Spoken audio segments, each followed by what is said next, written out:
Hi, I'm Chuck Chvala, former Senate Majority Leader. And I'm Scott Jensen, former Assembly Speaker. And we're the insiders. So, Scott, and the session's coming up. We're going to be going into the fall. What do the Republicans and the Democrats bring home and run on?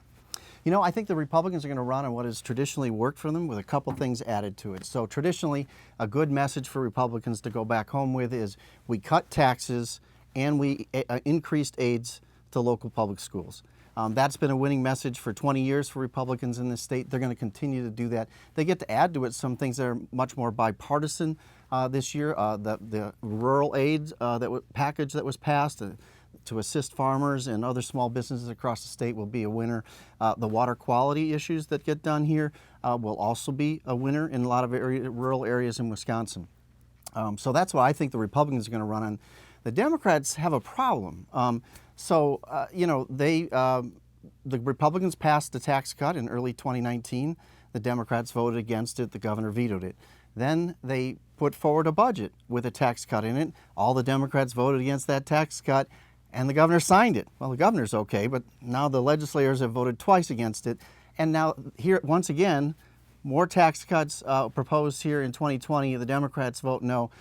3 strikes and you're out, I think, on tax cuts. You're not going to be able to go back to the public as a Democrat and say that you were trying to hold down the tax burden in the state of Wisconsin. So I think they have a problem there. You know, Scott, it kind of fits what somebody told me as a Democrat. The Republican answer to everything is a tax cut. You have a health care problem? Tax cut. Your kids are having problems in school? Tax cut. You know, not everything can be answered with a tax cut. And what's interesting is the people of Wisconsin are finally figuring that out. In the latest polling, people in Wisconsin want their public education taken care of more than they want a tax cut. And here's what Democrats are going to run on. They're going to say, we wanted to have 2/3 funding for our schools to bring down your property taxes and to help our schools. And the Republicans fought it. But we're going to continue to hold their feet to the fire. And yes, we're voting for some of their outrageous tax cuts for the rich so that we can make sure that we deliver public education for your children and so that we can deliver 2/3 on your property tax bill, which is going to reduce that property tax bill, which is really devastating for you. I think the Democrats will be fine on this. The Republican one-note approach of tax cuts, tax cuts, tax cuts, and the only one that's enough is the next one, is not going to resonate with people who care about their children. And by the way, we haven't even talked about whose number one issue is health care.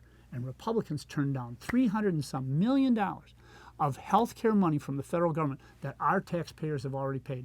Oh, I think there's a lot that Democrats can win on this year. And actually, on the issues that matter most to people, the legislature and the Democrats and the governor are on the right side. I think the Democrats can have a problem saying why they voted against Governor Evers' budget, the budget that Governor Evers signed. I think that's a problem for Democrats around the state. More money for public schools and less taxes for you has been a good message for Republicans for a long time. And by the way, it was not the governor's budget. Scott Jensen himself signed it. and Robin Voss said they put the governor's budget aside and they built their own budget.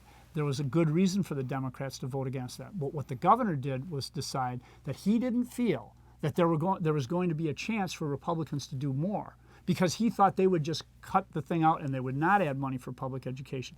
The governor was between a rock and a hard place. And the reason the legislature voted against it is because we should have had more money for public education. That's what they're coming back with in the spring. And I think that's a good issue to run on, along with health care in the fall. Education and health care, that's what Dems will be running on. Let Republicans run on tax cuts, and I think people will realize education and health care, that's a pretty good combination. When it comes to budgets, you sign it, you own it. We'll see how it goes in the fall. We'll see you next time.